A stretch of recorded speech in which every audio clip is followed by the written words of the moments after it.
Hello good afternoon students. आज हम लोग स्टार्ट करेंगे रिमेनिंग पार्ट हमारे लास्ट इकोनॉमिक्स चैप्टर का, जो कि था, क्या चैप्टर का नाम था बेटा?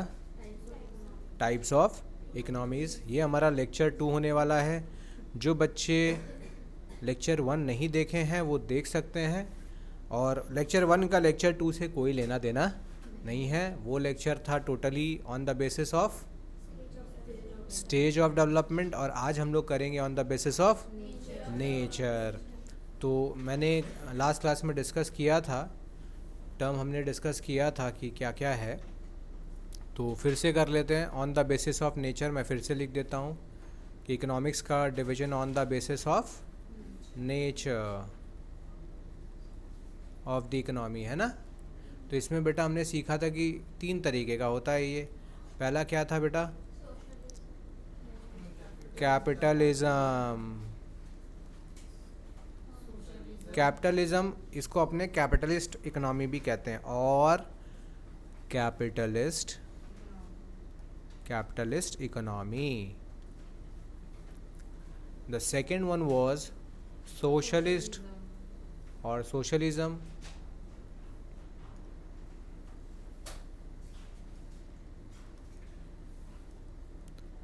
और सोशलिस्ट इकोनॉमी।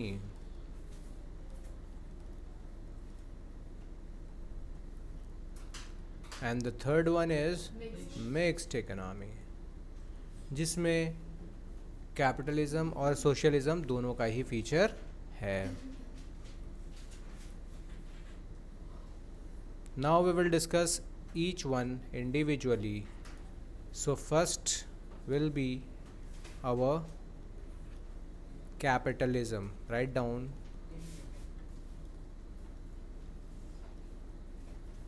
बेटा थोड़ा सा फास्ट चलेंगे, आप मिस कर रहे हो तो कोई बात नहीं, शॉर्ट में लिखो, वीडियो से जाके आप उसको कंप्लीट कर लेना, कोई दिक्कत नहीं है। समझने पे थोड़ा फोकस ज़्यादा रखिए तो ये ज़्यादा काम आएगा। इंस्टेड ऑफ नोटिंग एवरीथिंग, आप क्या करें, ट्राई टू अंडरस्टैंड एवरीथिंग। ठीक है ना। नोटिंग आप वीडियो देख के भी कर सकते हो, समझ भी सकते हो, लेकिन ये फर्स्ट हैंड जो अपने डिस्कस कर रहे हैं ना, इसमें ज़्यादा मज़ा आएगा आप सबको। तो चलिए, सबसे पहले अपन क्या करते हैं भाई? डेफिनेशन। क्या करते हैं? डेफिनेशन।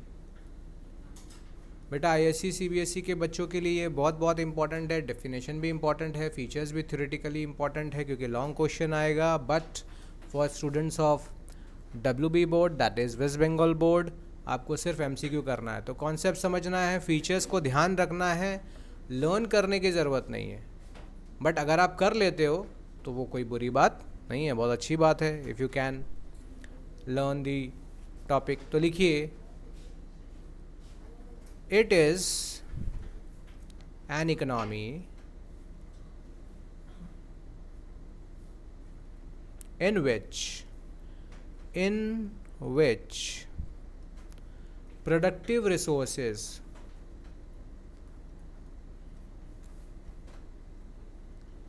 अब ध्यान से देखिएगा, अभी तक हमने जितना इकोनॉमिक्स पढ़ा है, बच्चों जो भी ऑनलाइन अभी क्लास कर रहे हैं, उन्होंने अगर हमारा सारा वीडियो देखा है तो इसके अंदर अब हर एक टर्म जो है वो आपको समझ में आ रहा होगा। प्रोडक्टिव रिसोर्सेज क्या होता है बेटा? जिससे प्रोडक्शन पॉसिबल है, लैंड, लेबर, कैपिटल हम लोग मान के चलते हैं। तो प्रोडक्टिव रिसोर्सेज चीज़ क्लियर है, जिससे अपने कुछ ऐसा चीज़ बनाने वाले हैं जिसका यूटिलिटी हो। प्रोडक्शन में जो रिसोर्सेज, संसाधन काम में आए, उसे कहते हैं productive resources. Productive resources are owned by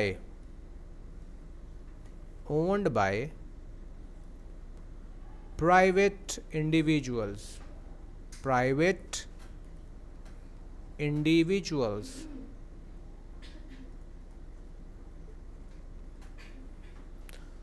Who use these resources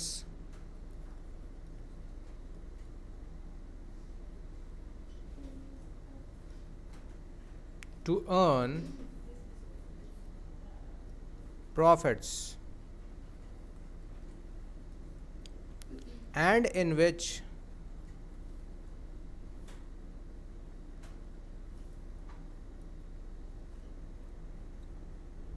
the state intervention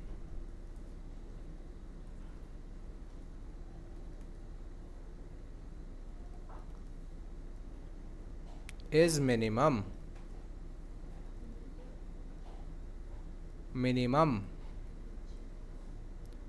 so that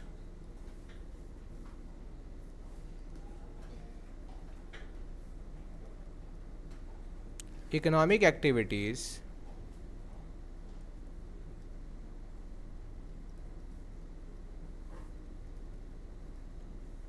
are mostly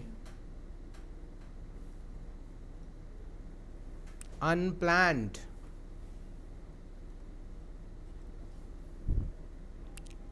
and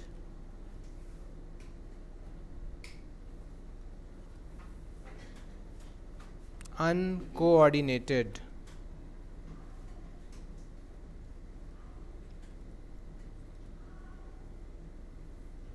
Stop.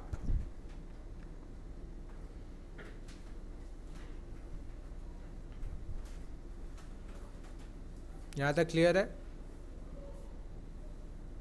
अब यहाँ पे क्या है, एक ऐसा अर्थव्यवस्था जहाँ पर जो प्रोडक्टिव रिसोर्सेज है वो कौन ओन कर सकता है? Private individuals. आप चाहें तो आप भी कर सकते हैं, ठीक है। प्रॉपर्टीज़ कौन खरीदेगा? प्राइवेट इंडिविजुअल्स, ठीक है। गवर्नमेंट का इस पे कोई इंटरवेंशन नहीं होगा, मिनिमम इंटरवेंशन होगा। स्टेट मतलब यहाँ पे है गवर्नमेंट, स्टेट गवर्नमेंट और सेंट्रल गवर्नमेंट, जिस देश में जैसा गवर्नमेंट हो, इनका यहाँ पर कोई इंटरवेंशन नहीं होगा, होगा तो वो बहुत मिनिमम होगा। गवर्नमेंट विल इंटरवीन जितना हो सके कम से कम। अच्छा, क्यों ये जो यूज़ किया जाएगा रिसोर्सेज प्राइवेट इंडिविजुअल्स का, मेन मोटिव क्या होगा बेटा? Profit earning. क्या होने वाला है? तो प्रॉफिट अर्निंग। तो याद रखना है यहाँ पे प्रोडक्टिव फैक्टर्स, प्रोडक्टिव रिसोर्सेज। कैसे इंपॉर्टेंट पॉइंट्स को नोट करना है, की पॉइंट्स क्या है? पहला, प्रोडक्टिव रिसोर्सेज को ओन कौन कर रहा है? प्राइवेट इंडिविजुअल्स, जो कैसे यूज़ करेंगे? प्रॉफिट अर्न्स करने के लिए। और फिर क्या ध्यान रखना है? स्टेट इंटरवेंशन जो है वो इज़ मिनिमम। तो जो भी इकोनॉमिक एक्टिविटी है वो प्लान्ड नहीं होता है और अनकोऑर्डिनेटेड होता है। वो मतलब अनप्लान्ड होता है और अनकोऑर्डिनेटेड होता है। इसीलिए क्योंकि इसके अंदर गवर्नमेंट इंटरवेंशन कम होता है बेटा, तो इसको इट इज़ ऑल्सो नोन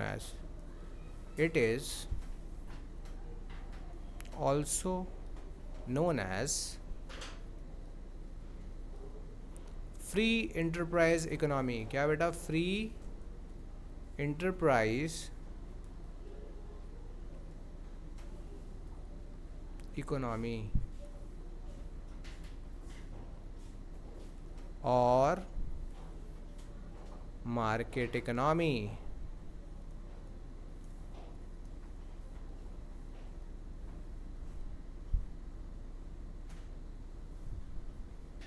और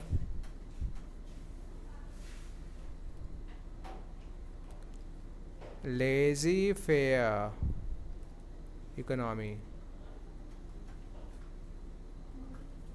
ठीक है। तो यहाँ से आपका एक MCQs आ सकता है, यहाँ पे एक MCQ मिलेगा आपको, है ना? क्या? Capitalist economy is also known as, अब नीचे ऑप्शन दिया है कि फ्री इंटरप्राइज, इन तीनों में से कोई भी ऑप्शन होगा उस पर आपको टिक करना पड़ जाएगा, ठीक है। क्या यहाँ तक क्लियर हो गया? कोई डाउट? आगे बढ़ते हैं। तो बेटा इसका फीचर्स करते हैं। अगर आज आप लोग ध्यान से सुनोगे तो हम लोग इसको पूरा ख़त्म कर लेंगे आज ही, तीनों आज ही डिस्कस कर लेंगे। तो बेटा डेफिनेशन से ही आपको यहाँ पर कुछ फीचर्स मिल जाएगा। कौन ट्राई करेगा? जो डेफिनेशंस आपने लिखा है बेटा उसके हिसाब से क्या होना चाहिए? फीचर नंबर 1, ना देखो, productive resources are always there. कोई भी इकोनॉमी हो, प्रोडक्टिव रिसोर्सेज तो दे आर ऑलवेज प्रेजेंट। तो यहाँ फीचर्स के अंदर प्रोडक्टिव रिसोर्सेज नहीं आएगा। उस रिसोर्सेज से ये लोग कर क्या रहे हैं इस इकोनॉमी में, वो इम्पॉर्टेंट है। जैसे यहाँ पे क्या चीज़ का राइट मिलेगा, तो प्राइवेट प्रॉपर्टी राइट्स यहाँ मिल जाएगा। If somebody wants to own a property then he can. ज़मीन आपके नाम हो सकता है, फैक्ट्री आपके नाम हो सकता है, ठीक है, आपका अधिकार रहेगा उस पर। दूसरा, right of inheritance.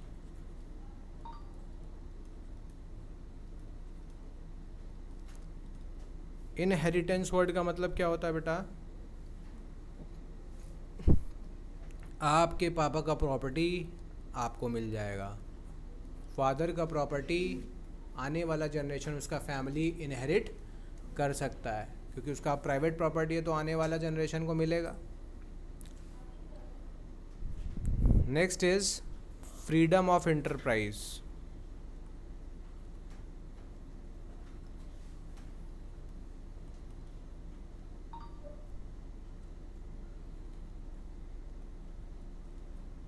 And occupation.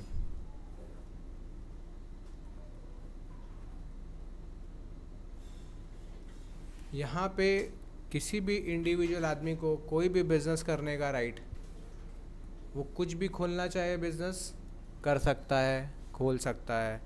उसको पेन बनाना है चाहे उसको प्लेन बनाना है, उनके पास पूरा पूरा राइट है। वो अपने हिसाब से चूज़ कर सकते हैं कि उनको किस तरीके का एंटरप्राइज क्रिएट करना है। तो यहाँ फ्रीडम है। और ऑक्यूपेशन, काम करने के लिए भी कोई बाध्यता नहीं है, कोई रेस्ट्रिक्शन नहीं है कि आप यही कर सकते हो। You can work in whatever way or manner or in whatever sector you want. Is it clear? Point number 4, freedom of choice for consumers. तो बेटा यहाँ पे क्या ध्यान रखना है? Freedom of choice for consumers. Consumer के पास भी वैरायटी ऑफ गुड्स अवेलेबल है, कंज्यूमर के पास भी वैरायटी ऑफ गुड्स, जिसमें से वो चूज़ कर सकता है कि उसको कौन सा चाहिए। ये भी एक इंटरेस्टिंग पॉइंट है। जैसे फ्रीडम है किसी भी प्रोड्यूसर को कुछ भी बनाने का और किसी भी इंटरप्राइज को में रहने का, काम करने का, ठीक उसी तरीके से consumers will also get the choice कि वो किसका प्रोडक्ट कंज्यूम करना। तो मार्केट में अगर 10 वैरायटी ऑफ प्रोडक्ट है, 10 अलग अलग लोग बना रहे हैं, तो he is free to choose whatever he thinks is good for him और her. Is it clear? Point number 5, price mechanism.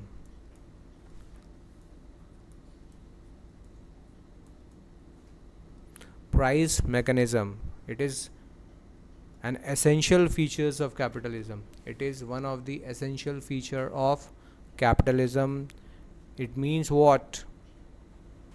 याद रखेंगे, किसी इस मार्केट में प्राइस जो डिटरमाइन होगा, किसी भी चीज़ का दाम कैसे डिटरमाइन होगा, तो market forces of demand and supply will decide price.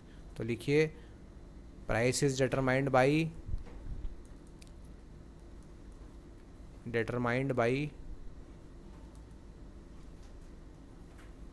the market forces.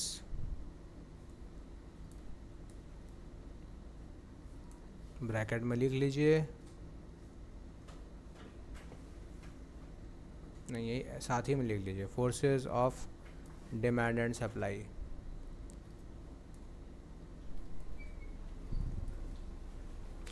So what if somebody asks कि भाई व्हाट इज़ प्राइस मैकेनिज्म, क्या बताएंगे आप? कोई अगर आपसे ये पूछता है कि बेटा प्राइस मैकेनिज्म क्या होता है, तो यू विल से कि ये ऐसा सेटअप है सर, प्राइस मैकेनिज्म वो सिस्टम है जिसमें किसी भी चीज़ का जो प्राइस डिटरमाइन होता है वो मार्केट डिमांड और सप्लाई से होता है। फर्म अपना प्राइस अपने मन से चार्ज करना उसके लिए बड़ा मुश्किल होता है, जो मार्केट प्राइस देगा वही चार्ज कर सकते हैं, ठीक है। प्रोड्यूसर अपने मन मर्जी से चार्ज,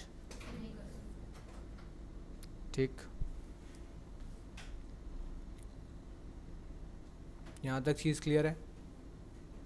नेक्स्ट पॉइंट नंबर 6 लिखिए।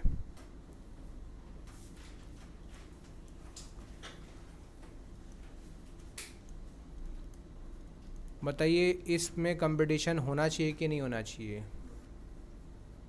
हाँ कि ना? यस। जब आपको कुछ भी बनाने का राइट है तो एक पेन बनाने के लिए तो 100 कंपनी आ सकता है, 100 पेन बना रहा है, सब अपना अपना तरीके से पेन बना रहा है, कोई डिज़ाइन अलग कर रहा है, कोई शेप अलग कर रहा है, कोई निब अलग कर रहा है, कोई कलर अलग कर रहा है ना? तो इस केस में क्या है, कंपटीशन बहुत, यहाँ पर कंपटीशन देखने मिलता है काफ़ी, ये चीज़ को समझना है, समझ रहे हैं? यहाँ आपको कंपटीशन देखने मिलेगा। नेक्स्ट डेफिनेशन से एक पॉइंट आया यहाँ पे, मोटिव क्या रहता है बेटा? Very good. यहाँ मोटिव रहता है हमेशा कि हम प्रॉफिट कमाएं। Anybody who is producer in a capitalist economy, he has the motive of earning profit.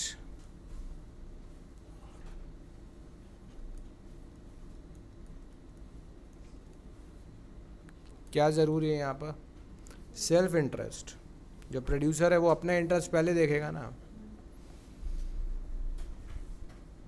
क्योंकि उसका मेन मकसद होगा बिजनेस करके प्रॉफिट को मैक्सिमाइज करना।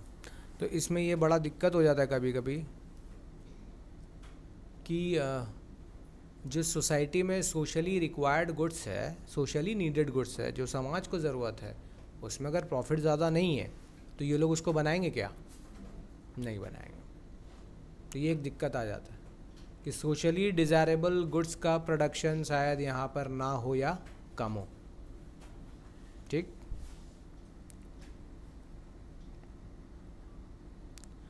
अब इस सेक्टर में, इस टाइप की इकोनॉमी में लेबरर भी तो फ्री है, लेबरर के ऊपर भी तो कोई बंदिश नहीं है। लेबरर भी चाहेगा कि हाईएस्ट सैलरी या वेज उसको मिले। यहाँ उसका मोटिव, उसका इंटरेस्ट ज़्यादा से ज़्यादा सैलरी पाना है। नेक्स्ट पॉइंट लिखिए, मिनिमम गवर्नमेंट इंटरफेरेंस।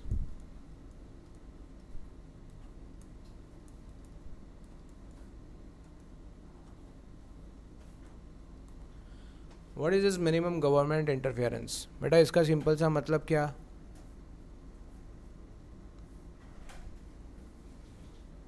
गवर्नमेंट आपके काम में, आपके एक्टिविटीज़ में कम से कम दखल अंदाजी करेगा। आपके पास पूरा फ्रीडम है किसी भी चीज़ को बनाने का, किसी भी प्राइस में बेचने का। आप बोलेंगे सर किसी भी प्राइस में बेचने का, अभी तो हम लोग सीखे कि सर किसी भी प्राइस में तो नहीं बेच सकता वो। नहीं बेटा, बेच सकता है, पब्लिक ख़रीदना भी तो होना चाहिए। मैंने अपने एक प्रोडक्ट, मैंने अपना परफ्यूम का प्राइस 1000 रुपीज़ रखा है, तो परफ्यूम अगर ख़रीद रहे हैं लोग 1000 में, तो मैं 1000 में बेच पाऊँगा। मेरा मर्जी, मैं 5000 रखूँ। अगर पब्लिक 5000 मुझे दे रहा है तो बिक रहा है, लेकिन अगर 5000 रुपये में मेरा डिमांड नहीं है then I will have to reduce the price. लेकिन अगर 5000 मेरा सेल हो रहा है देन क्यों मैं इतना दिमाग और टेंशन लूँगा, मैं बेचूँगा। तो आप चार्ज कुछ भी करो, मिलेगा ज़रूरी। हेलो, बोलिए।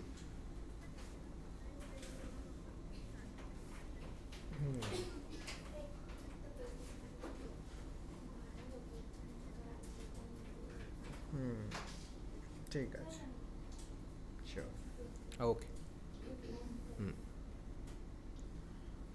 बेटा ये पॉइंट क्लियर हुआ कि नहीं आपका? पहले ये बताओ, ये पॉइंट क्लियर है ना? पक्का बात, पक्की बात है, क्लियर है सबका कि कोई डाउट? यहाँ पे हमने सीखा कि मार्केट डिसाइड करेगा ना प्राइस। तो चलिए आप शुरू कीजिए कि नहीं सर मैं तो अपना प्राइस चार्ज करूँगा, I will charge 5000 rupees for 100 ml perfume. Not a big deal, people do पे। अगर उस ब्रांड के लेवल पे अपन जाना है तो अपने 5000 का भी प्रोडक्ट है हमारे पास। 5000 के रेंज का प्रोडक्ट के लिए जो बायर्स हैं, जो मार्केट में जब ये प्रोडक्ट जाएगा तो लोग दे रहे हैं क्या? अगर वो दे रहे हैं तो प्राइस ठीक है, अगर वो इतना नहीं देंगे तो अल्टीमेटली क्या है, मुझे डिमांड और सप्लाई को देखना पड़ेगा। मार्केट में डिमांड नहीं है तो फिर क्या करना होगा, प्राइस रिड्यूस हो जाता है। सप्लाई ज़्यादा होने से भी प्राइस रिड्यूस हो जाता है। डिमांड से ज़्यादा अगर सप्लाई हो जाए तो भी प्राइस कम हो जाता है। सप्लाई है लेकिन डिमांड कम हो जाए तो भी अल्टीमेटली प्राइस को कम करना पड़ता है। समझ रहे हो काम कैसे हो रहा है चीज़ों का, कि कोई दिक्कत हो रहा है यहाँ पे समझने में? प्राइस और सप्लाई वाला कॉन्सेप्ट क्लियर हो रहा है कि नहीं, पहले ये बताओ। समझ रहे हो ना?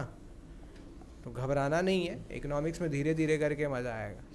अभी थोड़ा थ्योरी है ना, थ्योरी होने से क्या होता है, आप बोलोगे थ्योरेटिकल सब्जेक्ट है, क्या करें, but I have already told you कि आप इकोनॉमिक प्रॉब्लम्स को देखो, पॉवर्टी देखो, अनएम्प्लॉयमेंट देखो, ये सब प्रॉब्लम्स के बारे में जानना, क्यों होता है, कैसे होता है, मनी सप्लाई का क्या लेना देना है, महंगाई कैसे होता है, इन्फ्लेशन कैसे हो रहा है, इसको ठीक करने के लिए क्या मेजर्स लिया जा सकता है, ये सब चीज़ का आंसर्स आपको यहाँ पे मिलने वाला है।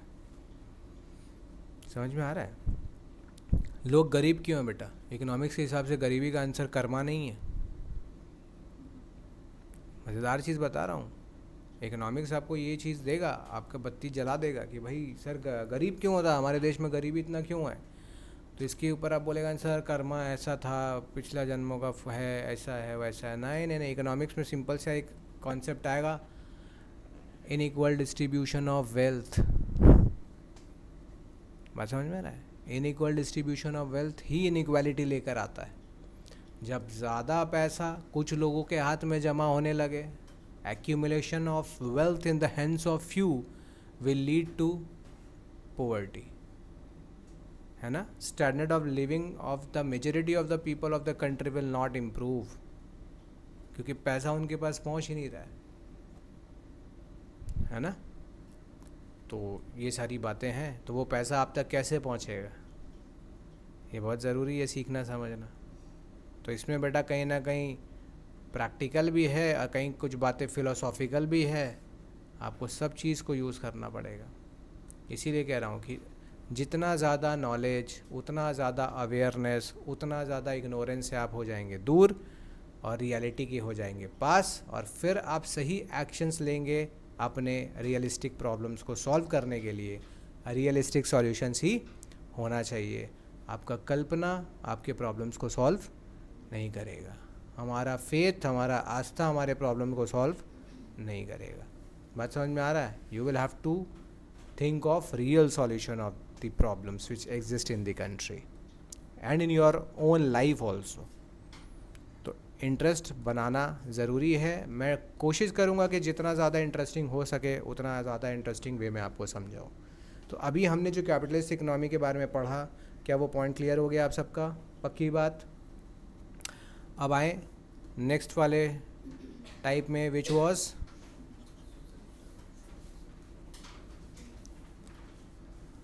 सोशलिज्म। क्या आप किसी को भी समझा देंगे अब सीखने के बाद?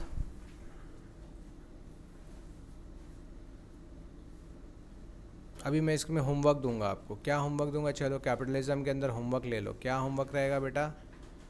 इसके अंदर होमवर्क रख लो, मेरिट्स एंड डीमेरिट्स ऑफ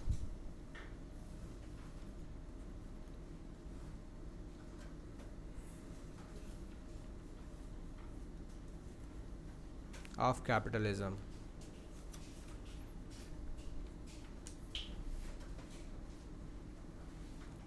कहाँ से लाओगे बेटा? आप कहीं से भी करो, कोई दिक्कत, बुक से कर लो, गूगल से कर लो, आप कोई ऐप से कर लो, चैट जीपीटी से कर लो, देयर इज़ नो इशू। आपको पता होना चाहिए और आप लोग एक्सप्लेन करेंगे नेक्स्ट क्लास में। मैं पूछूंगा कि भाई फ़ायदा क्या है कैपिटलिज्म का, you will have to explain the points. ठीक है? तो हम लोग क्या करने वाले थे याद है? एक्सटेम्पो बोले थे ना करेंगे, तो बेटा वो एक्सटेम्पोर में आपको बोलना है। तो पढ़ाई से स्टार्ट करते हैं, आउट ऑफ द कॉन्टेक्स्ट भी बातें होंगी, पढ़ाई से हट के जो देश दुनिया की बातें उस पर भी अपने आपका विचार लेंगे, आपका सोचने का कैपेसिटी क्या है। पहले शुरुआत करते हैं, आप जो सीखोगे, जो पढ़े हो, उस पर आप कैसे बोल पाते हो। ठीक है? और कोशिश करना है कि हमें इसको इंग्लिश में बोलना। जो बहुत बच्चे वीक हैं, बोल ही नहीं पाते, उनको इनिशियली हिंदी में बोलने का है। आप आराम से हिंदी में एक्सप्रेस करना सीखो, क्योंकि बहुत लोग खड़े होकर बोल ही नहीं पाते। तो if you are comfortable with Hindi तो आप आराम से हिंदी में बोलिए, और अगर आप इंग्लिश में बोल सकते हैं तो अच्छी बात है, लेकिन आपको कॉन्फिडेंस लाना होगा पब्लिक के बीच में बोलने का, भीड़ में बोलने का। क्लियर है ना? इनिशियली थोड़ा सा आपको लगेगा ऑकवर्ड, थोड़ा डर लगेगा, हार्ट बीट बढ़ेगा, बीपी ऊपर होगा, बट आपको ये झेलने का हैबिट होना, यू शुड बी हैबिचुएटेड। ठीक है, तो आए अब सोशलिज्म पे डिस्कस करें। तो अगेन यहाँ पे भी अपने को सीखना है इसका डेफिनेशन। तो लिखिए,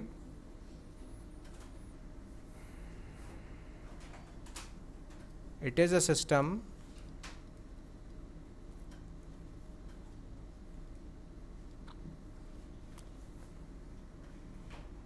in which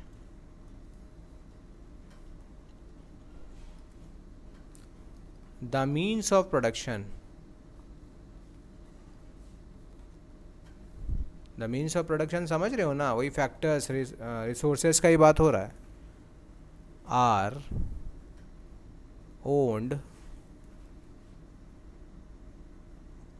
bye the entire society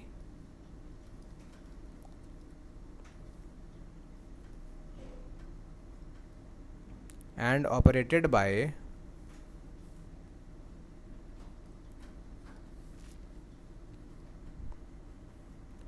the public authority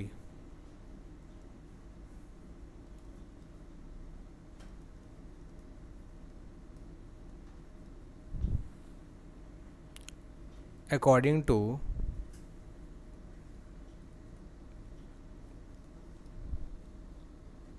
a general economic plan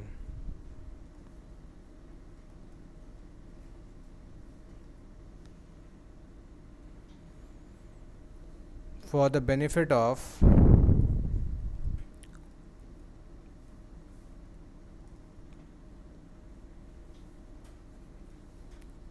the entire community।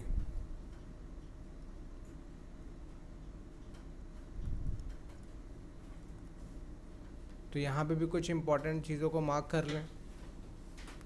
यहाँ पे भी concept means of production, again resources का बात हो रहा है, और यहाँ कौन ओन करता है, एंटायर सोसाइटी। ऑपरेट कौन करता है, पब्लिक अथॉरिटी। पब्लिक अथॉरिटी किसको मिला यहाँ पे ऑपरेट करने के लिए, गवर्नमेंट को।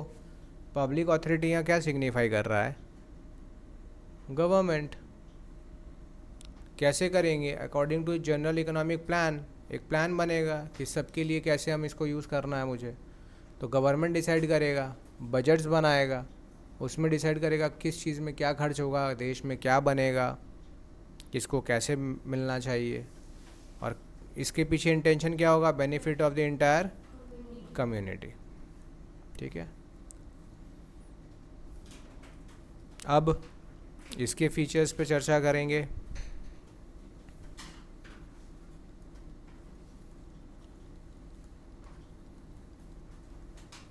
तो बेटा इसका फीचर क्या होने वाला है,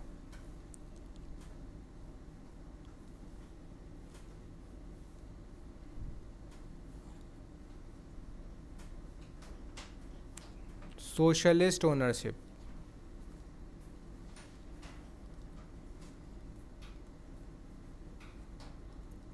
मतलब सोसाइटी का ही लोग हैं, उन्हीं का अधिकार होगा किसके ऊपर, रिसोर्सेज के ऊपर। मतलब सभी का है रिसोर्स, हमारा तुम्हारा, गांव में बैठा हुआ एक कोना में गरीब से गरीब आदमी का भी हिस्सेदारी बन गया ना। गवर्नमेंट सबके लिए ही खर्च करेगा, सबका ही सोच के करेगा। अब कुछ लोग सोच रहे होंगे सर इंडिया में क्या है, तो अभी हम लोग आएंगे थोड़ी देर में उस पर। फिर यहाँ पे क्या ज़रूरत पड़ता है बेटा, इकोनॉमिक, वो रिसोर्सेज कैसे होगा उसके लिए एक इकोनॉमिक प्लान बनाया जाता है। Then social welfare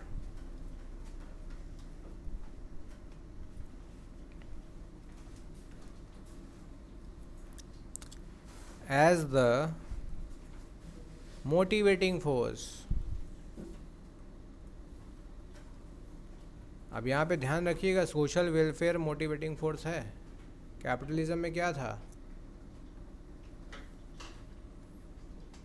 profit motive था। यहाँ पे क्या है? सोशल। इसके बाद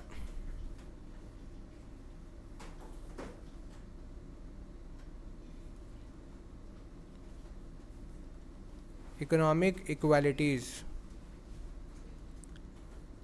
इक्वालिटीज़ यहाँ होता है क्योंकि सब बराबर,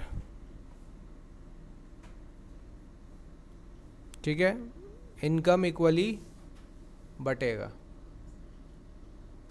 इनकम इक्वली बटेगा। लेकिन हाँ, इकोनॉमिक इक्वालिटीज़ है बेटा, टैलेंट में इक्वालिटीज़ होगा क्या? अब एक मिस्टर एक्स है, मिस्टर वाई है, दोनों को अपने कुछ सिखाए तो क्या दोनों एकदम एक जैसा सीखेगा? तो टैलेंट में, स्किल में तो इनइक्वालिटी हमेशा ही रहता है, लेकिन डिस्ट्रीब्यूशन में इनइक्वालिटी जो है वो नहीं होगा।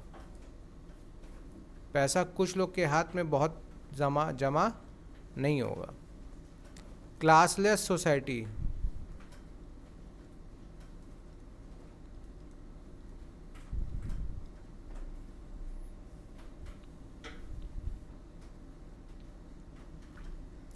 तो यहाँ पे कोई पूंजीवादी तो होगा नहीं इस तरीके के इकोनॉमी। पूंजीवादी मतलब कैपिटलिस्ट, मेरा प्राइवेट ओनरशिप है, मेरा गाड़ी, मेरा घर, ये दुनिया से हम अलग हैं, मेरे पास 20 तल्ला का मकान है ना, 20 फ्लोर का मकान है, 50 मेरे पास गाड़ी है, बड़ा बड़ा अलग अलग। तो ये यहाँ पे नहीं मिलेगा आपको। तो क्लास सोसाइटी नहीं होगा। हमेशा से देखते आए हो ना, मिडिल क्लास, अपर क्लास, जो रिच क्लास, वो यहाँ इतना, यहाँ पे कोई डिवीज़न दिखने वाला नहीं है। Elimination of competition. Elimination of competition. तो बेटा यहाँ पे कंपटीशन का कहानी ख़त्म, क्योंकि सब कुछ कौन बनाएगा? गवर्नमेंट बनाएगा। तो गवर्नमेंट का ही ना मोनोपोली है, हर चीज़ बना। मोनोपोली का मतलब एक अधिकार, कुछ भी बनेगा वो कौन बनाएगा? गवर्नमेंट बनाएगा। तो कंपटीशन का टेंशन ही नहीं है भाई। अगर एक पेन बनेगा तो गवर्नमेंट एक ही वैरायटी का पेन बना रहा है, सब वो यूज़ करो। मानो 4 वैरायटी का बना भी दिया तो वो 4 ही रहेगा, सबको उसी में से ही चूज़। तो कार बनाए, साइकिल बनाए, कुछ भी बनाए, कौन बनाएगा? गवर्नमेंट। सबको वही मिलेगा, ठीक है। ब्रेड बना रहा है, गवर्नमेंट बनाएगा, तो ब्रेड सबको एक ही वैरायटी का मिलेगा। चीज़ समझ रहे हो? सब एक बराबर हो गया इस जगह पे। तो यहाँ पे दिक्कत ये हो जाता है कि इंसान का पर्सनल जो सेटिस्फेक्शन है ना, मेंटल, अपने आप को दूसरे से आगे दिखाना, ज़्यादा दिखाना, वो यहाँ पॉसिबल नहीं हो पाएगा। कैपिटलिज्म में पॉसिबल है। एक तरफ बहुत गरीब देखोगे और एक तरफ बहुत अमीर देखोगे। सोशलिज्म में ये चीज़ नहीं दिखा पाएगा कोई, क्योंकि सब एक ही चीज़ यूज़ कर रहा है। जो साइकिल तुम यूज़ करोगे वो साइकिल 50,000 कमाने वाले के पास भी वही साइकिल होगा जो 10,000 कमाने वाले के पास होगा। भाई स्किल के हिसाब से तो अर्निंग अलग अलग हो सकता है। जैसे गवर्नमेंट एक ऑर्गेनाइजेशन है, उसके अंदर में जो मैनेजर पोजीशन पे बैठा है उसका सैलरी 1 लाख रुपया है, लेकिन जो वर्कर पोजीशन में बैठा है उसका सैलरी 40,000 रुपया है।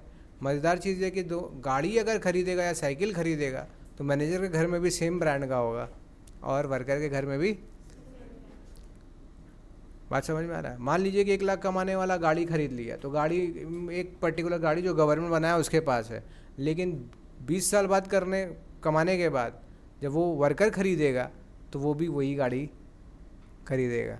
तो यहाँ हम नहीं बोल सकते मेरे पास 10 करोड़ का गाड़ी है, इसके पास 10 लाख का गाड़ी है, ये डिवीज़न नहीं रहेगा। आपको क्या लगता है कि ऐसा होना चाहिए? आप खुश हैं? कैपिटलिज्म आप में ज़्यादा खुश हैं कि इसमें ज़्यादा खुश हैं? ये बहुत क्वेश्चन बड़ा है कि अगर मैं अब आपसे पूछूं कि बेटा आप क्या चूज़ करना पसंद करोगे, तो ये हुआ एक तगड़ा सवाल। इन दोनों के डिस्कशन के बाद व्हाट विल यू प्रेफर? आपके हिसाब से गवर्नमेंट में जो हमारा होना चाहिए इकोनॉमी, वो कैपिटलिस्ट इकोनॉमी होना चाहिए कि सोशलिस्ट?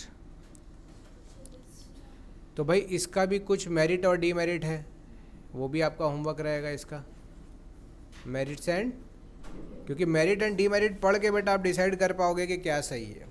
आमतौर पे दुनिया किसको प्रेफर कर रहा है? आज के डेट पर ज़्यादातर जो कंट्रीज़ है सब कैपिटलिस्ट इकोनॉमी ही प्रेफर कर रहा है ना।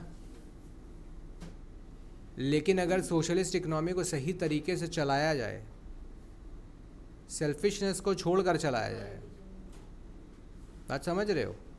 अगर एक ह्यूमन माइंड से चलाया जाए, एक मानवता के पॉइंट ऑफ व्यू से चलाया जाए, तो सोशलिज्म ही बेस्ट होगा। लेकिन पाया नहीं जा रहा है। हर कंट्री धीरे धीरे किस में कन्वर्ट हो रहा है? जहाँ सेल्फिशनेस ज़्यादा होगा, जहाँ करप्शन ज़्यादा होगा, वहाँ पर ये, मैं फिर से कह रहा हूँ, सोशलिस्ट जब समझदारी से चलाया जाए, सही लोग हों जो अपने सेल्फिशनेस को छोड़कर काम कर रहे हैं, जो अपने रिस्पॉन्सिबिलिटी को समझकर काम कर रहे हैं कि मुझे अगर ये चीज़ में करना है, मेरा तो सैलरी मान लिया गवर्नमेंट जॉब में पक्का है, तो मेरे को कोई हटा नहीं सकता, तो अब वो बैठ के अगर एकदम नकारा हो जाए, कामचोर हो जाए, जो कि हम लोग पाते हैं कि गवर्नमेंट सेक्टर में ज़्यादातर यही होता है, लोग प्रेफर नहीं करते। जो फैक्ट्स यही है कि ऊपर बाहर आप चाहे कुछ भी बोलो, अंदर सबको पता है गवर्नमेंट स्कूल नहीं जाना, गवर्नमेंट हॉस्पिटल नहीं जाना। बात समझ में आ रहा है? गवर्नमेंट का सर्विस कुछ नहीं लेना है हमें, हम नहीं चाह रहे हैं, लेकिन गवर्नमेंट जॉब सबको चाहिए। तो बेटा गवर्नमेंट जॉब सबको क्यों चाहिए? तो कहीं ना कहीं आपका भी माइंड मेंटेलिटी में काम चोरी आ चुका है कि वहाँ जाएंगे तो पैसा तो फिक्स है, जॉब तो पक्का है, और काम कम भी करेंगे तो कौन संभालेगा, कौन ज़्यादा बोलेगा। धीरे धीरे करेंगे तो काम धीरे धीरे हो रहा है, लेकिन धीरे धीरे हो रहा है। तो वहाँ पर तब ये अच्छा होगा जब लोगों के अंदर ये सेट कर दिया जाएगा माइंड में कि हमारा देश हमसे चल रहा है, हम लोगों से, तो हमें इनिशिएटिव लेना होगा। हमें जब काम में बैठे आप 8 घंटे ही काम करो, आप 5 ही दिन काम करो, 2 दिन वेकेशन ले लो। पता है बहुत सारा कंट्रीज़ 5 डेज़ ही काम करवा रहा, बहुत लोग तो 4 डेज़ में भी आ रहा, सुने होगा, देखना, सर्च करना। वीक में 4 ही दिन काम करना है, 3 दिन छुट्टी, एंजॉय कीजिए लाइफ। लेकिन वो 4 दिन दमदार काम कीजिए, तब तो। यहाँ क्या है, अभी 7 दिन 6 दिन काम करेंगे, लेकिन काम करेंगे लेजीनेस के साथ, तो वो चीज़ नहीं चलेगा। इसीलिए सोशलिज्म फेलियर हो गया, नहीं चलता सब जगह। और कैपिटलिज्म में क्या है, सबके अंदर जोश है, प्रॉफिट कमाने का। यहाँ किसी के अंदर जोश है, अब सैलरी के अलावा एक एम्प्लॉय को क्या मिलेगा, बता हमको? सैलरी के अलावा एम्प्लॉय को क्या मिलेगा? कुछ मिलेगा? बोल।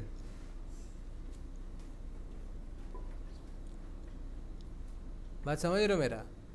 तो वो क्या कर रहा है, वो लेजी होके काम कर रहा है। लेकिन अगर प्राइवेट सेक्टर में चले गए, कैपिटलिज्म में, काम नहीं किया, चलो बाहर करेंगे नौकरी से, तो आप काम तो कर रहे हो ना, आपको जोश दिखाना पड़ेगा, नहीं तो आपका लाइफ स्ट्रगलिंग बन जाएगा। सोशलिज्म में लाइफ आरामदायक हो जाता है। बट अगर समझदारी से सब कोई चले, मैं कह रहा हूँ तभी। इसमें अगर काम चोरी, करप्शन, लेजीनेस, सेल्फिशनेस आ जाएगा तो फिर ये नहीं चलेगा। और आमतौर पे इंसान के अंदर ये सारे अवगुण होते हैं ना। लेजी है कि नहीं आदमी?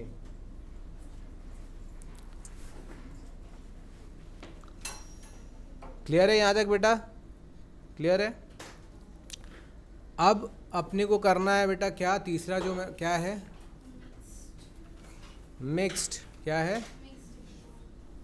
तो मिक्स्ड में क्या हुआ, अब हम देख रहे हैं कुछ फ़ायदा सोशलिज्म में भी है, कुछ फ़ायदा कैपिटलिज्म में भी है। तो क्या करो, दोनों का बीच का रास्ता ले लो, दोनों को मिला लो। तो third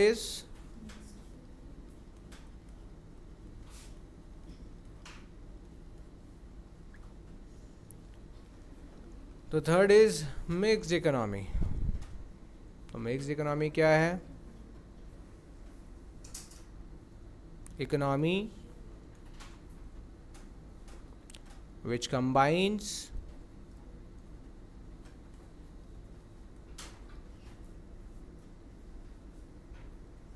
the elements of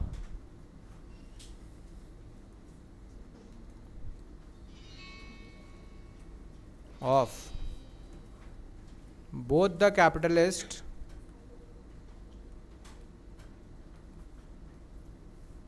and the socialist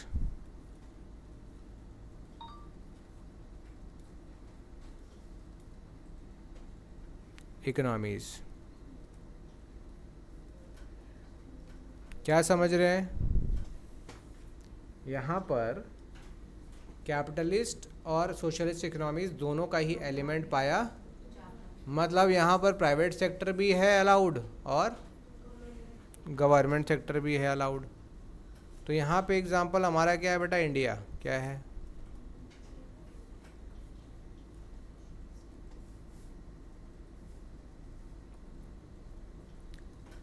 India में कैपिटलिज्म भी है और सोशलिज्म भी है। कैपिटलिज्म का यहाँ पर बेटा असर बड़ा ज़्यादा है, सोशलिज्म का उतना नहीं है। गवर्नमेंट तो बस पेट ही भरने में लगा हुआ है खाली। बस गवर्नमेंट का हमारा मेन मुद्दा क्या है? बस जिंदा रहो तुम। खाना मिल रहा है, खाना दे देंगे, 500 रुपया दे देंगे, राशन का दुकान से अनाज दे देंगे, इसी पे इसी पे चल रहा है। यही करके दे आर सिंह आ रहा, बहुत प्राउड है हम लोग, बहुत कुछ कर रहे हैं। गरीब को अच्छा पढ़ाई, अच्छा इलाज आज भी नसीब। वीडियोस आपको आता रहता होगा, औरत को कंधे में उठाकर पति लेके जा रहा है हॉस्पिटल, एम्बुलेंस नहीं मिला, पैसा नहीं दे पाए। गरीब औरत अभी 8-9 लाख रुपया खर्चा कर दी अपने पति के, उसके बाद डेथ हो गया, बोल रहा पैसा दो तभी बॉडी देंगे। नहीं है पैसा, लेके चल जाओ, ट्रीटमेंट नहीं होगा। तो ये सिचुएशन सब सोचो, किसी को सामना करना पड़े। देखो बेटा, मेरी बातें मैं फिर से कह रहा हूँ, मेरी बातें सिर्फ middle class, lower middle class और गरीबों के काम की है। अमीरों के ग्रुप में अमीर ज़्यादा होंगे, देश में गरीब ज़्यादा है ना, तो मेरा ड्यूटी बनता है कि उनके बिहाफ में ज़्यादा बोला जाए। I can talk about how to earn profits, how to make business, how to grow business, ये अलग चीज़ है। लेकिन हमें बात पहले किस पे करनी है? गरीबों, पोवर्टी, गरीबी को दूर करना है। तो मिडिल क्लास और जो लोअर मिडिल क्लास है बेटा, वो मेरे बात को सुनकर समझे। जो अमीर हैं उनको इन बातों से कोई फ़र्क पड़ने वाला, जिनके घर में टॉप क्लास का फ्रूट्स, खाना, अनाज और उसके आने वाला 10 साल का, 20 साल का आने वाला 2 जनरेशन का टेंशन नहीं है, उन्हें इन बातों से टेंशन नहीं है कि देश में हॉस्पिटल होना चाहिए, गरीबों के लिए हेल्प के लिए, पढ़ाई के लिए सब अरेंजमेंट होना चाहिए। बात समझ रहे हो मेरी?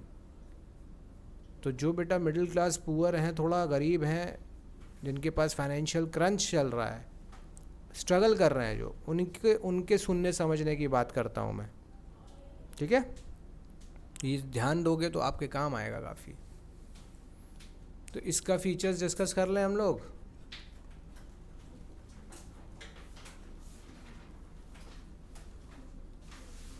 तो यहाँ पे क्या होता है बेटा, पब्लिक और प्राइवेट दोनों को एग्जिस्ट करता है ना।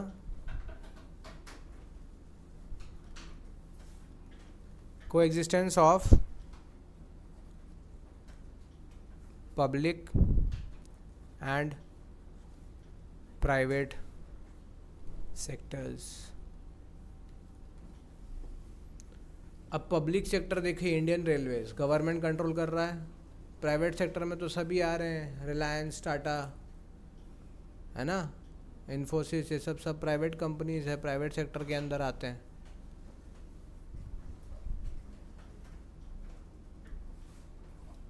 तो इस पॉइंट से ही हम लिख सकते हैं को existence of capitalist and socialist features.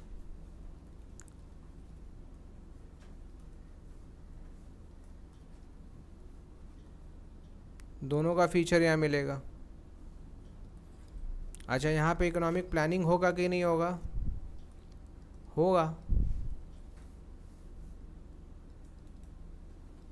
जब यहाँ पे सोशलिस्ट इकोनॉमी का भी फीचर्स है तो यहाँ पे इकोनॉमिक प्लानिंग तो हो गई।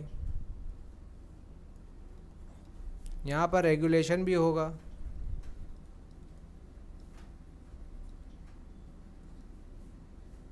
प्राइवेट सेक्टर ब्रैकेट में रख लो, ध्यान रखने, कंट्रोल प्राइवेट सेक्टर के ऊपर गवर्नमेंट का कंट्रोल होगा, फुल्ली फ्रीडम नहीं है, यहाँ कुछ कंट्रोल तो रहेगा ही रहेगा। ठीक है,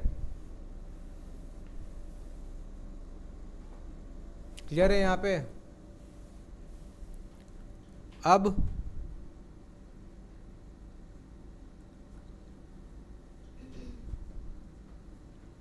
प्रमोशन ऑफ सोशल वेलफेयर भी हो रहा है यहाँ पे, हो रहा है कि नहीं हो रहा है?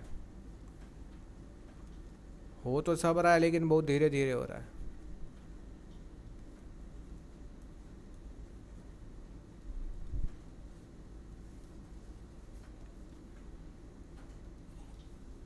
अब बच्चों के अंदर ये क्वेश्चन अपने आप आना चाहिए, सर कम क्यों हो रहा है, क्यों कम हो रहा है? ये इसका सवाल का जवाब तुम्हें ढूंढना होगा, इसके ऊपर हम लोग अलग से चर्चा करेंगे।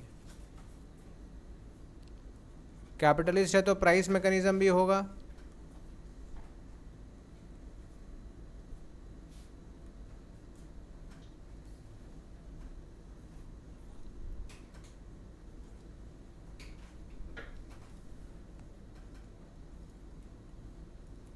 प्रॉफिट मोटिव भी होगा,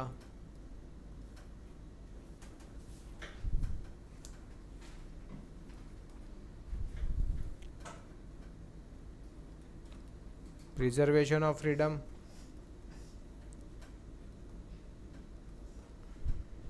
लोगों के पास आज़ादी भी है,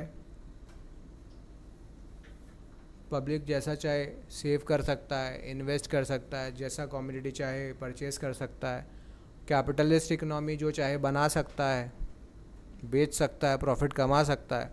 अगर हमें कैपिटलिस्ट का कुछ समझ में ना आए तो मुझे मतलब प्राइवेट का समझ में ना आए तो हम पब्लिक गुड्स कंज्यूम कर सकते हैं, लेकिन कुछ चीज़ ऐसा है कि जहाँ पे पब्लिक गुड्स में क्वालिटी नहीं है।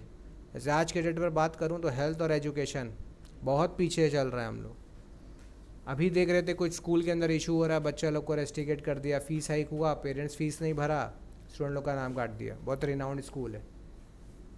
अब पेरेंट्स धरना दे रहे हैं, ज़्यादा क्यों हो रहा है, ये क्यों हो रहा है, वो क्यों हो रहा है। तो अब उनको लग रहा है कि एजुकेशन मिलना चाहिए, सही फ़ीस में मिलना चाहिए, अच्छा एजुकेशन कम फीस में मिलना चाहिए। तो अब इनको लग रहा है, लेकिन जब इनके पास पैसा था तो पहले इन्होंने क्या किया, सब ने खूब पैसा कमाया कि हम अपने बच्चे को बड़ा स्कूल में पढ़ाएंगे, गवर्नमेंट में नहीं पढ़ाएंगे। गवर्नमेंट स्कूल तो सस्ता स्कूल, मेरा बच्चा ठीक नहीं पढ़ पाएगा, है ना। गरीबों के साथ हमारा बच्चा नहीं बैठेगा। तो मिडिल क्लास, थोड़ा सा लोअर मिडिल क्लास खूब मेहनत किया और अपना इनकम का 40-50% पैसा खाली बच्चे के पढ़ाई में लगा रहा है।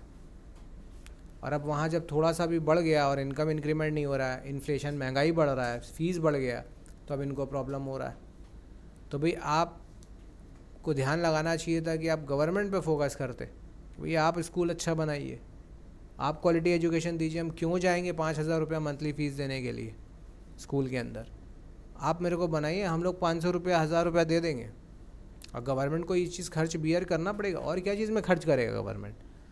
गवर्नमेंट को हेल्थ और एजुकेशन का खर्चा तो बियर करना ही पड़ेगा। तो हर आदमी, हर औरत अंधविश्वासों में जो वो बैठ जाती है भूख हड़ताल पे, मतलब भूखा रह लेती है।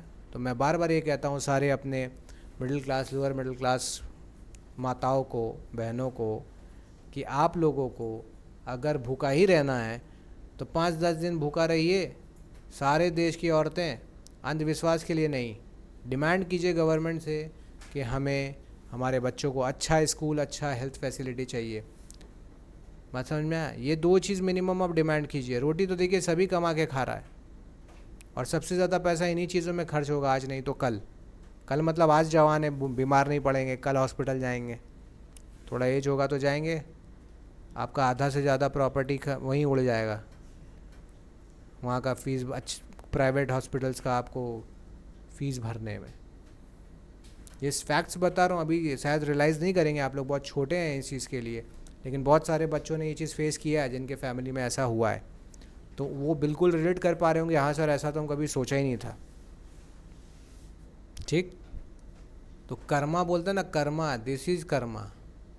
कुछ नहीं कर्मा भी बैड कर्मा लेके आता है। इफ नहीं, आपने नहीं आवाज़ उठाया, आप जब खुश थे, फिट थे, तो आपने कभी सोचा ही नहीं ये सब चीज़ का ज़रूरत है क्या? आपको लग रहा है मेरा हेल्थ मेरे को संभाल के रखेगा कोई ऊपर वाला, ऊपर वाली जो भी है वो संभाल के रखेगा, लेकिन ऐसा होगा नहीं बेटा। सबको जाना है हॉस्पिटल। कोरोना में तो इतना सिद्ध कर दिया कोरोना आकर के कि कहीं कुछ नहीं बैठा है भाई। आप ही को अपना स्ट्रेंथ रखना होगा सही, हॉस्पिटल्स को अच्छा बनाना होगा। ज़रूरत पड़ने पे हमें सबसे ज़्यादा खर्च वहीं लग जाएगा। तो इसीलिए सारे बच्चों से, महिलाओं से, बहनों से निवेदन है कि भूख हड़ताल करना है तो सही चीज़ के लिए कीजिए। खाली फोकट रहने से आपका किस्मत नहीं बदलेगा। आप बेकार चीज़ों में अपना समय व्यर्थ कर रहे हैं। बात समझ रहे हो? इस पे बैठ के अगर आप सोचोगे तो आपको समझ में आएगा कि हमारे देश की अगर आधा पॉपुलेशन हमारा सिर्फ ये डिमांड करे गवर्नमेंट से कि बच्चों के लिए अच्छा पढ़ाई और अच्छा हेल्थ एजुकेशन सिस्टम और सेफ्टी चाहिए, सबको बदलना पड़ेगा बेटा। पॉलिटिक्स बदल जाएगा, सिस्टम बदल जाएगा। बट हमारी महिलाओं में होना भी तो चाहिए इतना दम, उतना बुद्धि तो खुलना चाहिए। महिलाओं को डाल दिया है अंधविश्वास में, और जो बचा खुचा थोड़ा टीवी सीरियल देख के टाइम पास करती हैं। इससे बाहर आइए, रियलिटी में आइए। बात समझ में आ रहा है? नारी अबला नहीं है। हाँ, जो टीवी पिक्चर देखते रहेगी वो अबला ही बनेगी। जिसका बत्ती खुल चुका, दिमाग ऑन है ना, उसको कोई एक्सप्लॉइट नहीं कर सकता। उसको पता है मुझे क्या चाहिए। इसीलिए आदमी समझदार हो चाहे ना हो, घर की औरत बहुत बहुत समझदार होनी चाहिए, क्योंकि उसके बच्चे भी किससे इन्फ्लुएंस होंगे? माँ से ज़्यादा इन्फ्लुएंस होते हैं। तो माँ अंधविश्वासी, बच्चा अंधविश्वासी। माँ नहीं सोच रहा है, बच्चा भी नहीं सोच रहा है। माँ जैसा कर रही है, बच्चे भी वैसा देख के कर रहे हैं। तो अगर सोसाइटी में चेंज लाना है, अपने बच्चों को, लड़कियों को, औरतों को सिखाओ अच्छा। वो पूरा फैमिली और देश बदल देगी। बात समझ रहे हो? I am very optimistic. सब बोलता है सर ये सब होगा थोड़ी, आप बोल रहे हैं सब होगा कि नहीं होगा। We will try. हो नहीं हो बात की बात है, हमारा कर्तव्य है, it is our duty, this is my thought, और हम इसको बिल्कुल सपोर्ट करते हैं और इसके साथ खड़े हैं जम के। तो जल्दी सुधरिए सुधरिए, क्योंकि अभी आप ठीक हैं तो ज़रूरत नहीं पड़ेगा। जब आप बीमार हो जाएंगे तो आप नहीं लड़ पाइएगा। लॉजिक है ना? आज सही है तो जोश है, लड़ सकते हैं। कल बीमार पड़ जाएंगे, हॉस्पिटल में जाना पड़ेगा, तो फिर थोड़ी आप लड़ पाइएगा। माताएं अपने पतियों को संभालेगी, बच्चों को हॉस्पिटल में संभालेगी कि बैठ के धरना देगी? तो इम्प्रूवमेंट कब होता है? जब आप सही हैं, जब आप फिट हैं। आज आप कर सकते हैं, बीमारी में नहीं कर सकते आप। Is it clear? इसका मेरिट डिमेरिट, चलो इसका डिमेरिट हम लोग डिस्कस कर लेते हैं, ठीक है? तो चलिए पहले बात करेंगे इसका मेरिट्स का। What are the merits?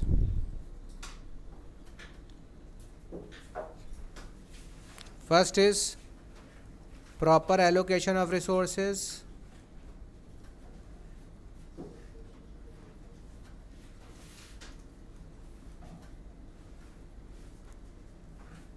तो बेटा रिसोर्सेज का प्रॉपर एलोकेशन हो रहा है, ऑप्टिमम यूज़ होगा ना। अब तो सब यूज़ करेगा, गवर्नमेंट सेक्टर भी रिसोर्स यूज़ कर रहा है, प्राइवेट सेक्टर भी रिसोर्स यूज़ हो रहा है।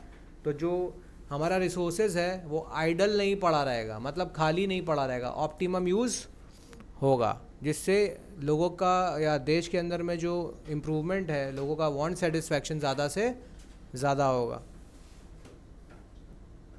इकोनॉमिक स्टेबिलिटी आएगा।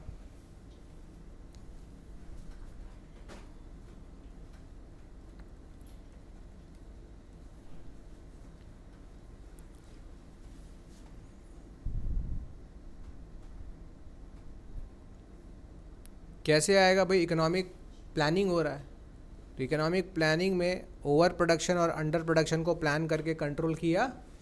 इकोनॉमी में ज़्यादा भी नहीं बनना चाहिए, कम भी नहीं बनना चाहिए, तो ये प्लान करके ठीक किया जा सकता है, जिसके कारण इकोनॉमी हमारा स्टेबल हो जाता है। प्राइस राइज बहुत ज़्यादा बहुत कम इस तरीके से बदलाव नहीं होगा। प्राइस भी कंट्रोल में रहता है और गुड्स एंड सर्विसेज का जो प्रोडक्शन है वो भी हम कंट्रोल करते हैं। फिर advantage of market system.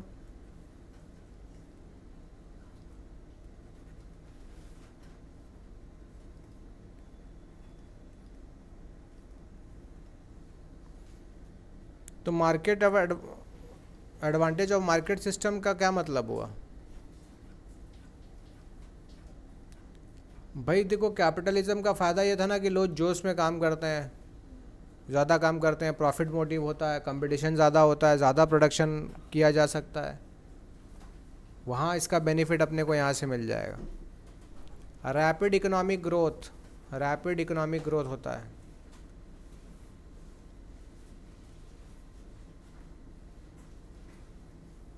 Rapid economic growth या डेवलपमेंट, ये भी लिख लो। देश तेजी से, रैपिड मतलब होता है क्विक, फास्ट, क्विक, जल्दी ही हमारा देश जो है, कोई भी देश डेवलप होने लगता है।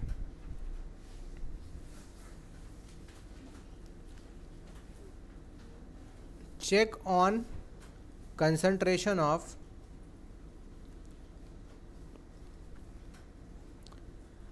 इकोनॉमिक पावर,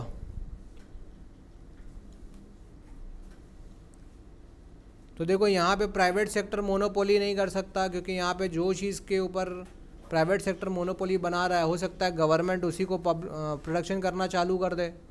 तो एक आदमी के पास सारा ताकत, कंसंट्रेशन ऑफ इकोनॉमिक पावर, समझ रहे हो ना? पैसे का ताकत कुछ लोगों के हाथ में नहीं रहेगा, ठीक है? वो लोग एक्सप्लॉयट नहीं कर पाएंगे किसको? आम आदमी को। नहीं तो अगर हम कैपिटलिज्म का बात करें तो बिल्कुल एक्सप्लॉयट कर सकते हैं। मान लो एक आदमी एक ही चीज़ बना रहा है, एक दवाई है, एक ही आदमी बना रहा है, तो वो तो कुछ भी चार्ज कर लेगा उसका, क्योंकि उसका कोई सब्स्टिट्यूट, उसके बदले आप कुछ यूज़ नहीं कर सकते, तो वो कुछ भी चार्ज कर ले, रिस्की है ना।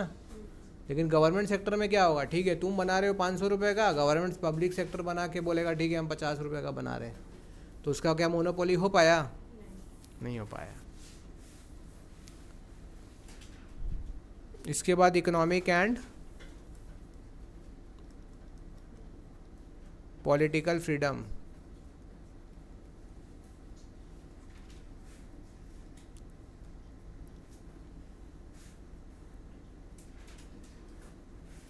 इकोनॉमिक फ्रीडम तो समझ ही गए क्या होगा?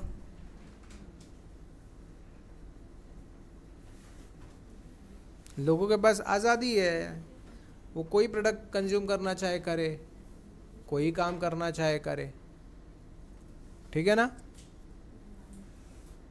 तो लोग और गवर्नमेंट दोनों ही यहाँ पर क्या है?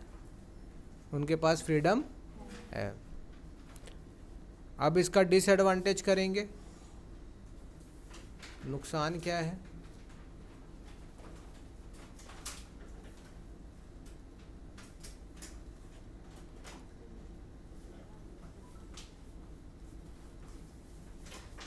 डिसएडवांटेजेस और डीमेरिट।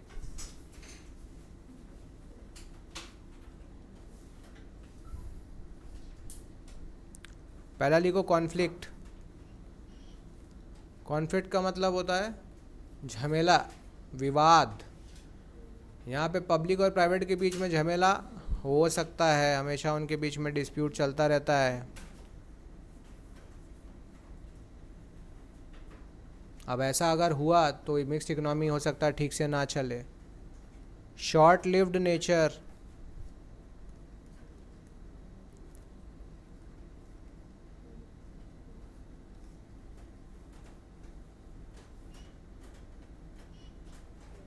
शॉर्ट लिव्ड का मतलब देखो, मिक्स्ड इकोनॉमी बोला जाता है कि कहीं हमेशा टिकता नहीं है, ये बहुत कम समय के लिए रहता है, क्योंकि दोनों में से कोई ना कोई एक सेक्टर तो बेटा बढ़ने का कोशिश करेगा ही करेगा, तो दूसरे के ऊपर इसका असर, या तो वो बेटा सोशलिस्ट बनेगा या फिर वो, जैसे भारत का अगर बात करें तो भारत में साफ साफ दिख रहा है कि गवर्नमेंट का कोई इंटेंशन नहीं है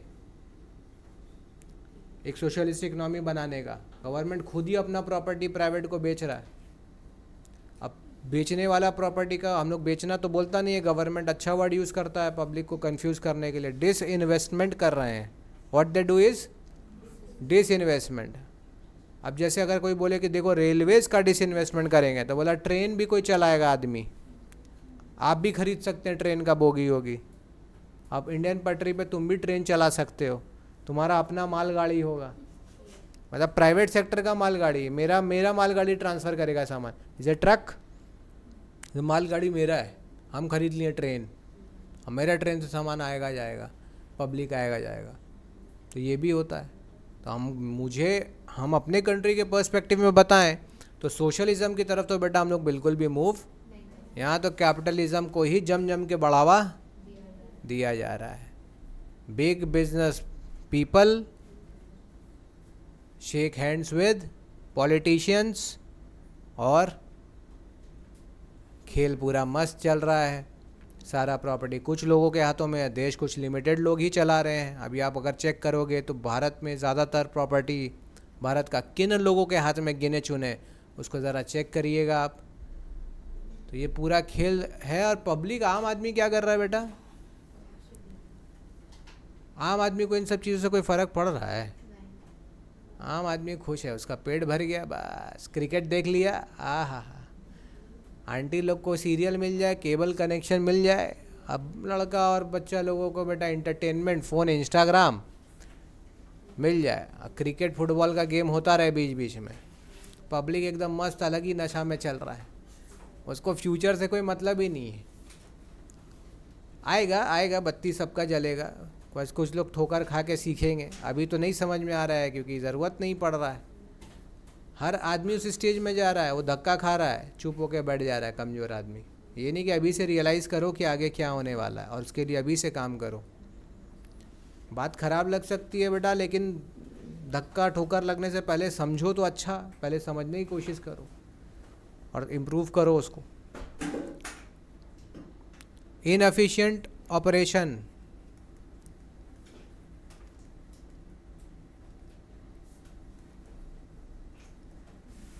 मतलब जहाँ यहाँ पे जो काम हो रहा है वो बहुत अच्छे से नहीं हो रहा है, एफिशिएंसी नहीं है वहाँ पे, वेस्टेज ज़्यादा है, टाइम ज़्यादा लग रहा है, स्लो चल रहा है।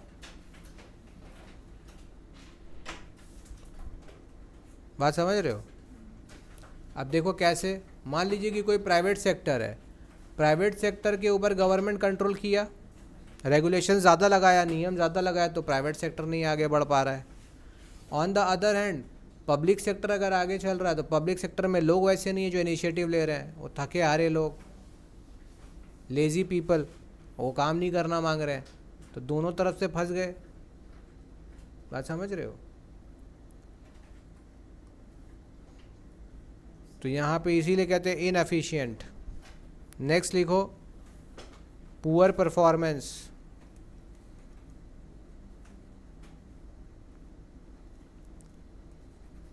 Public sector. अभी मैंने कहा हमेशा यही पाया गया है कि बेटा जो पब्लिक सेक्टर है ना, वो हमेशा गड़बड़ी किया है, उसका परफॉर्मेंस अच्छा नहीं रहा है कभी भी। एक्सेसिव रेगुलेशन,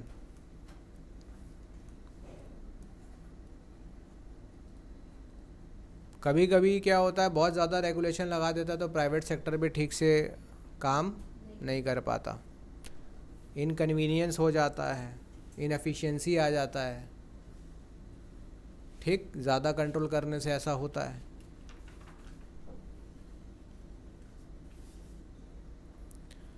तो यहाँ तक हमने क्लियर कर लिया चीज़ों को। होमवर्क भी आप लिखिए एक और, difference between capitalist, socialist and mixed economy.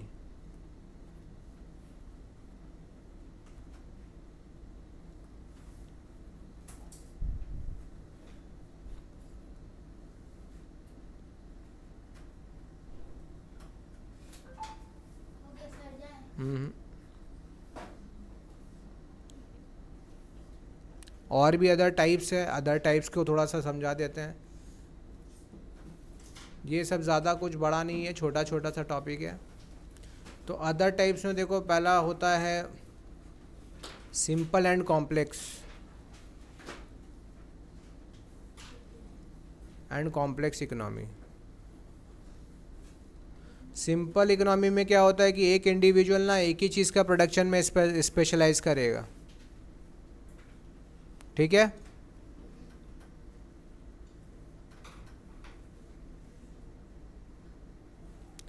और कॉम्प्लेक्स इकोनॉमी में हाई डिग्री ऑफ स्पेशलाइजेशन होगा और डिवीजन ऑफ लेबर मिलेगा और म्यूचुअल डिपेंडेंस मिलेगा। एक दूसरे के ऊपर बहुत निर्भर करना पड़ेगा, प्रोड्यूसर्स को, कंज्यूमर्स को। ठीक है, जो भी काम होगा उसके छोटे छोटे उसको टुकड़ों में बांटा जाएगा और जो उस काम के लिए बेस्ट होगा करने के लिए उससे करवाया जाएगा। फिर एक टाइप होता है जिसको कहते हैं क्लोज्ड इकोनॉमी और ओपन इकोनॉमी। क्लोज्ड एंड, तो जो कंट्री किसी और देश के साथ एक्सचेंज नहीं कर रहा है, ट्रांजैक्शंस का लेन देन नहीं हो रहा उनके बीच में पैसे का, सामान का, तो वो कौन सा इकोनॉमी होता है? तो जब कोई देश एक्सपोर्ट इंपोर्ट नहीं कर रहा दूसरे कंट्री के साथ में तो हम उसे कहते हैं क्लोज्ड। ओपन क्या होता है? जो कर रहा है। फिर लिखो एग्रीकल्चरल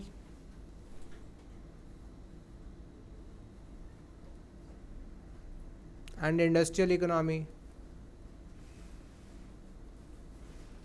ये आप नाम से ही समझ रहे होंगे, कौन बताएगा? वो इकोनॉमी, वो अर्थव्यवस्था जो ज़्यादा डिपेंडेंट किसके ऊपर है?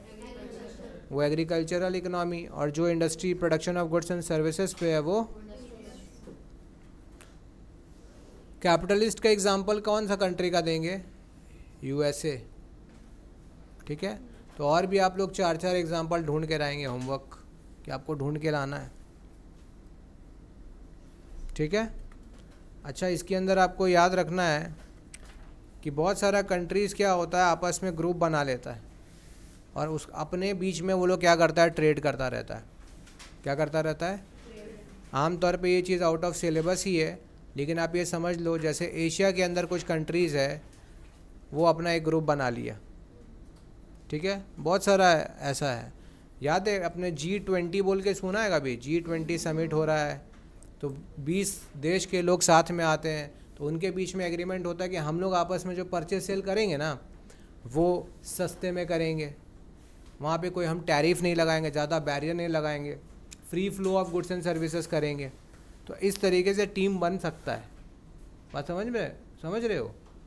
अलग अलग कंट्रीज़ मिलकर अपना एक ग्रुप बना सकता है और वो आपस में भी ओपन इकोनॉमी के अंदर में कुछ एग्रीमेंट्स कर सकते हैं जहाँ गुड्स एंड सर्विसेज एक दूसरे को अपन दे सकते हैं, परचेज सेल कर सकते हैं। क्लियर है यहाँ तक? तो होमवर्क आप सबने ले लिया बेटा। जो बच्चे ऑनलाइन देख रहे हैं, कोई डाउट होगा तो आप हमें व्हाट्सएप कीजिए। आज का क्लास हम लोग यहीं पे ख़त्म करते हैं। ठीक है, मिलते हैं इसी तरीके से नए वीडियो के साथ। अपने फ्रेंड्स के साथ इस वीडियो को ज़्यादा से ज़्यादा शेयर करें, हमारे चैनल को लाइक एंड सब्सक्राइब करें। और जो भी बच्चे फ़ेस टू फेस क्लास करना चाहते हैं हमारे कोलकाता वाले सेंटर में आ सकते हैं, वो गिरीश पार्क और बारानगर में। और जो ऑनलाइन करना चाहते हैं वो हमारे व्हाट्सएप गिवन नंबर्स पे मैसेज करें, कॉल करें। और ठीक है, फिर मिलते हैं। Bye, see you.